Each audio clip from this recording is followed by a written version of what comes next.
How's it going, everybody? It's your boy, Homie G, and I'm back. So I'm going to read the introduction of my book, Success for Minority Teens and Friends. What does it take to be successful, really? And this is the introduction, everybody. Here it goes. This is a true story. It's about me.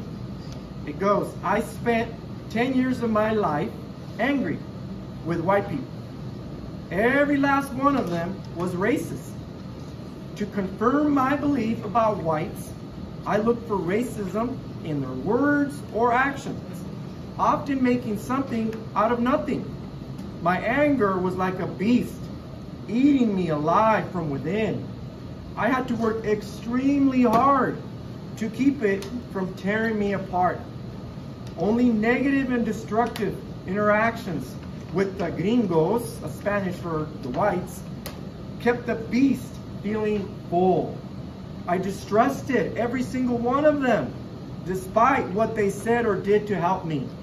These gringos were my teachers. I wasted too much energy in middle and high school, being angry at the world and taking it out on my white teachers. I was a broken kid, constantly battling the past and present. My teachers spoke to me about having a bright future ahead. They tried to motivate me. To me, the future was like a soap bubble flying in the air, letting the wind take it anywhere until something in its path popped it. I was poor. I was an illegal alien, a minority, a kid with an alcoholic and abusive father, and a second language learner. I had no future. What business do I have becoming somebody? I would ask myself this question over and over. My father can't stop drinking. He gets upset for any little thing I do wrong. If I'm lucky, he won't hit me. If I'm lucky, he'll fall asleep on the couch and forget I exist. My sister is never home. My mother is overworked and too weak to defend me. Moving on. There's no one I can depend on. There are just a few.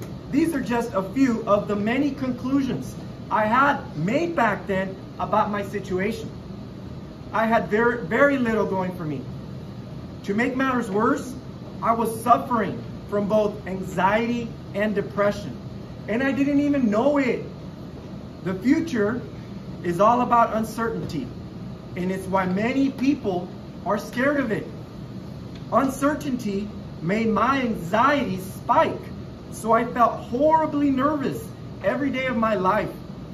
Depression is a deep, sometimes unexplainable sadness.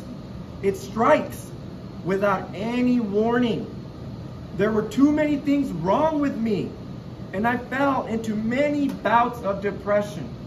Instead of sunny days, I always had a rain cloud over my head. Anger seemed to be the only emotion that could lift me out of the darkness and into the light.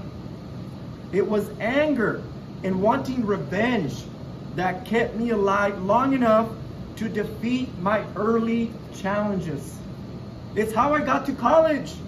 If anger and revenge had been enough, I would have made it through college without any psychotic episodes. But I did not. Being away from home and my community, having to study all the time, the culture shock from attending a university, UC Santa Barbara, with mostly white students, made my demons return with their own vengeance. I felt cursed. I felt like I didn't belong there. My depression got worse. Thoughts of suicide ran through my mind all the time. I started binge drinking on the weekends to soothe my sorrow the Mexican way. While at a party, during my first year at UCSB, a white student told me that I was only there because of affirmative action, which is the program that helped minority students get accepted into college back then. This infuriated me. He didn't know I was a junior college transfer. He didn't know I'd earned my way there by graduating from San Jose City College with a 3.66 GPA. But he did me a favor. He revived my beast.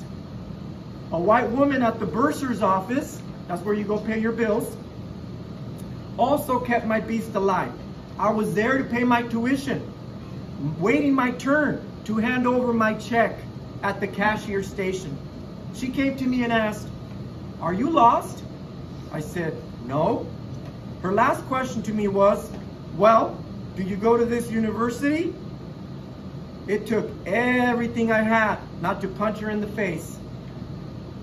She saw a buzz cut haircut, which is what I sported, Dickies pants, an extra large t-shirt hanging over my belt, cheap tennis shoes, and a face that didn't quite match up with the ones she'd come to expect.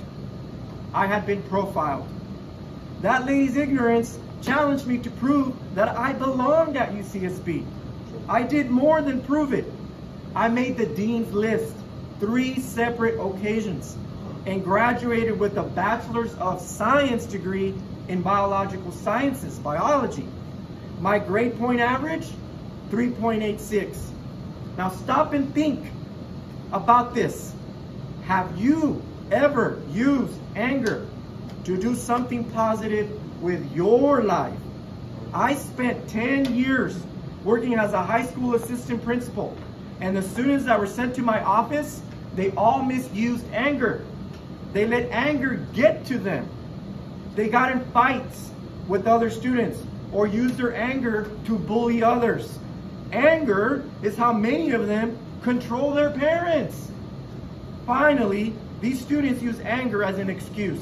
They say to me, "I can't help it, homie G. I have anger issues." This book is not an exploration of how to use anger like I did.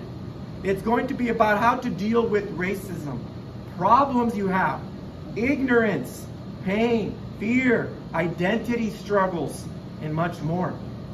But not for the sake of making you simply feel better about yourself. That's not what I'm trying to do here. The goal of this book is to take your thinking to the next level using real talk. Ultimately, my mission with this book is to give you and all the students of color and all of their friends who are low income, that means everybody in this room, the keys to personal success, no matter how you personally define success. There are other success books for teens. I'm not going to take it easy on you. I'm not here to give you validation for who you are today. I'm here to promote your constant change, because that's what you need in life, constant change. And this is going to take a hard stance on my part. So for the next few weeks, I'm going to be giving you guys real talk. Okay? You might not like my harsh tone sometimes. We don't always like what's best for us at first. But let me tell you that in due time, we will learn to appreciate how others, especially the adults in your life, have forced us into taking notice of ourselves and of the world around us. Okay? And I'm out. Deuces.